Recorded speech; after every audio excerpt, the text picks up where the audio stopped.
Johnny. Johnny. The cold voice whispered. Her words were getting more and more raspy.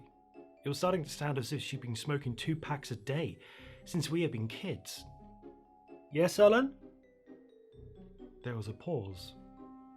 You know my one regret, Johnny. She's been dead for going on 6 months, yet, considering the circumstances, she still smelled delightfully well. I had a hunch she'd been keeping a bottle of old perfume down there with her. No. What is it? I just wish we'd had kids, you know? Terror gripped me then, for more reasons than one. I thought over my most strategic answer, as not to anger the dangerous thing that watched over me as I slept.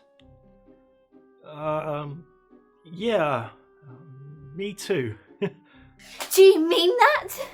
She asked, popping her head out from under the bed and nearly giving me a heart attack in the process. Jesus! I screamed, jumping back against the wall.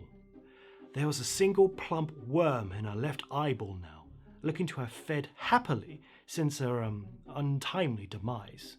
She growled there, baring her teeth, which were unusually sharp, and hissing, before floating back out of sight and into darkness. You're such an asshole! Do I really look that bad? No, not at all, honey. It's just the worm caught me by surprise. That's all. I know I don't look good. But love is love, right?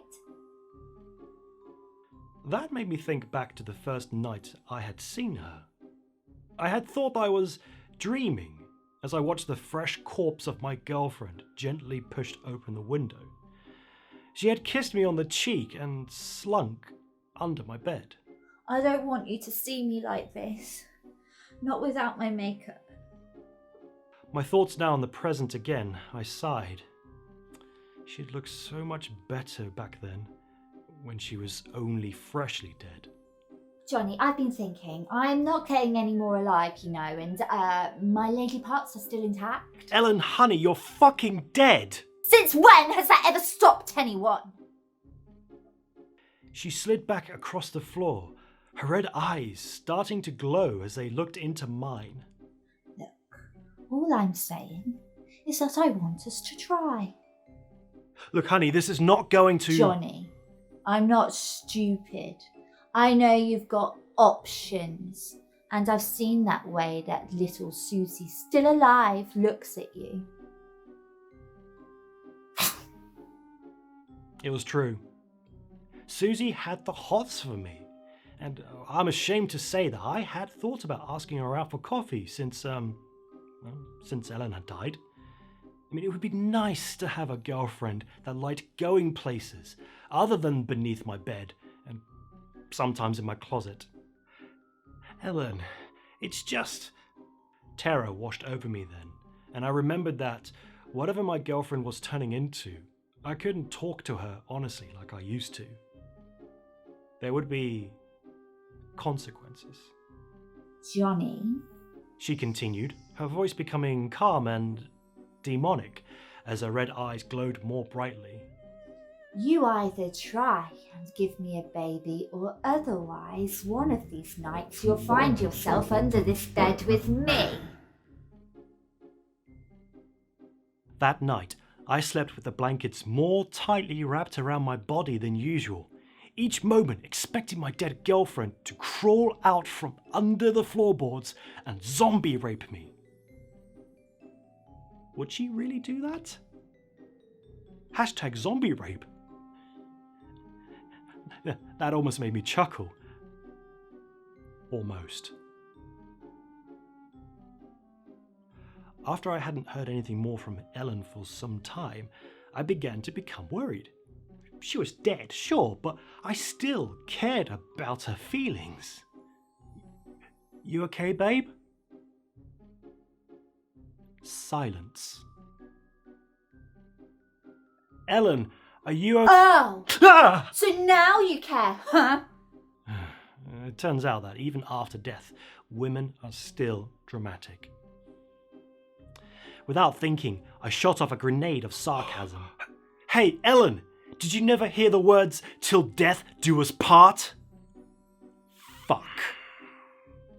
The bed began to rumble beneath me, and the next thing I knew, I was thrown up against the window, and Ellen was standing on the cold floorboards, her eyes a fiercer red than usual as she stared down at me.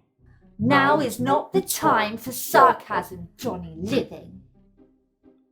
I swallowed nervously. And then she began to sob. First, only a little bit, and then uncontrollably.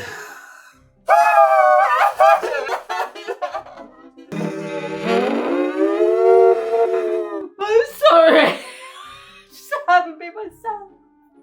Since I died, you know.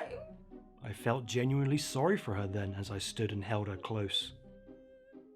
I was about to whisper how I was sorry for everything that happened, and that I knew I could be a real asshole sometimes, when the worm from her eyeball stuck its head out in my direction. "Jesus Christ!" I yelled, to which her sobs turned into level 10 wailing. Ellen ran into the closet and barricaded herself inside. Walking over, I got just outside the panelled oak and spoke gently. "I'm sorry, Ellen. The worm caught me off guard again." It's not that. She replied, taking a moment to gather her thoughts. There's something I've been meaning to tell you. My mind started running rampant, thinking of all the terrifying secrets from beyond the grave that she might want to get off her chest, that I was terrified to hear.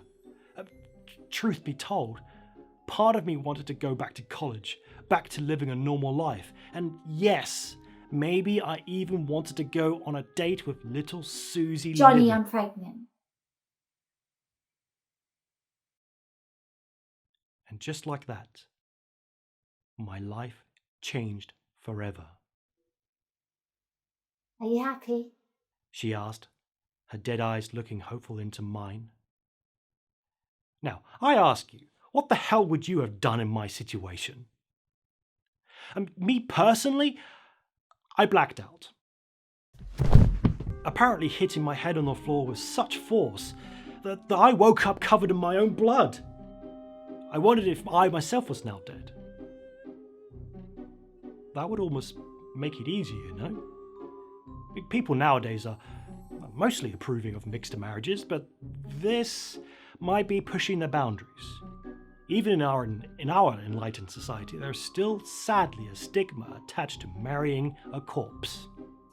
I think I might be delivering the baby tonight. She continued, not acknowledging my blackout.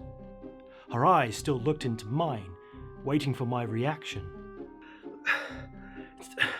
Ellen, this is a lot for me to take right now.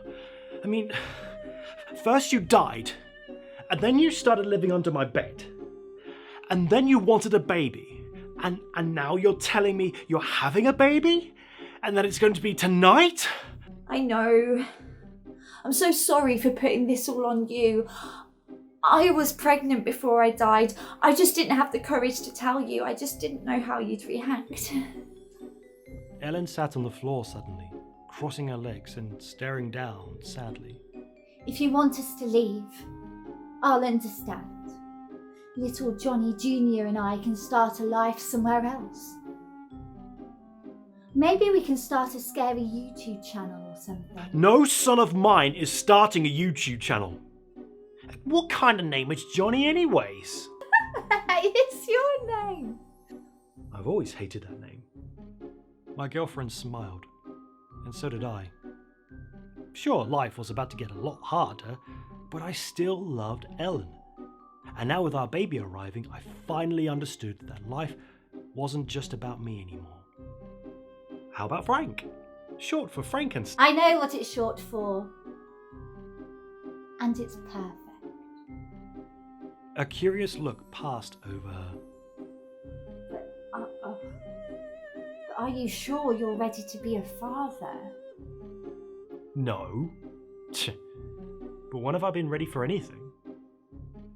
We sat together on my bed for some time, neither of us saying a word, neither of us needing to, until I broke the silence. So, what do we do now? Ellen looked up at me. Should I call a doctor? I mean, perhaps one that won't notice the worm in your eyeball and your, current dead condition? I thought it over further. Perhaps a blind doctor. Ellen slapped me on the shoulder playfully. I've already got a doctor, silly. Her eyes drifted onto the bedside clock, and then back at me. He should be just about arriving. Suddenly, the bed jumped 3 feet into the air and slammed back down. A low rumble of a growl could be heard from underneath. The next moment, I was face to face with a tall man in a black suit and perfectly styled spectacles. He looked like he came right out of a 1920s catalogue, and he looked to, surprisingly, be alive. Ah, this must be the father, he called out, his chest inflating as he sized me up. Handsome enough, lad. I held my breath nervously as he circled around and then glanced back at Ellen. Without warning, he drew closer, his nostrils straining as he put his face over my chest and took a strong whiff. Ah, I do approve.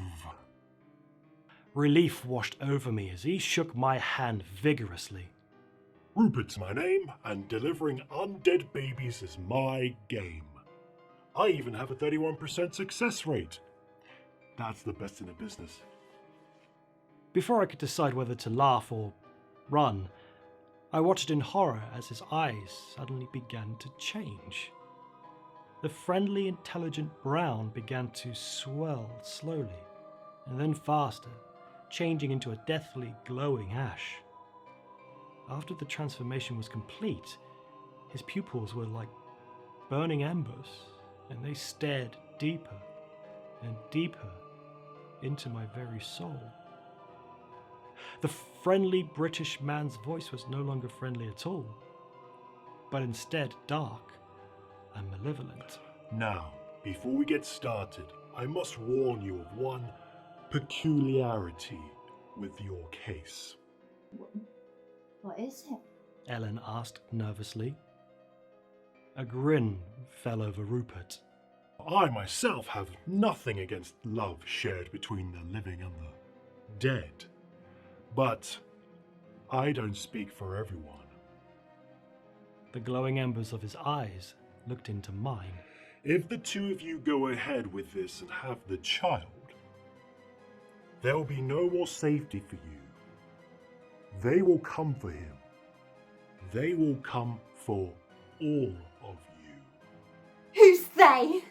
Ellen asked, starting to become afraid herself. Rupert's grin widened, and my heart froze as I began to see his true form. In an instant, his teeth turned into the sharpest of daggers.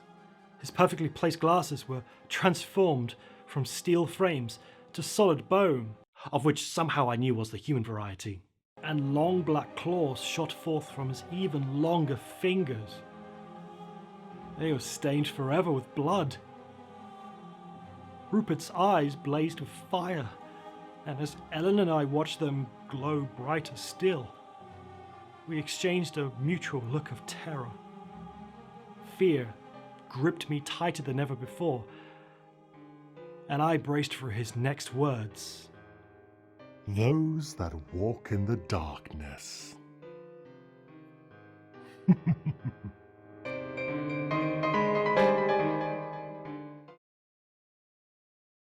That was My Dead Girlfriend Ellen Keeps Telling Me She Wants Us to Have a Baby by Lighthouse Horror. Details of the author, including links to his story, can be found in the description down below. I would like to give big thanks to Bennett for playing the part of Ellen. Links to her YouTube channel can be found in the description below. Thank you for watching, and pleasant dreams.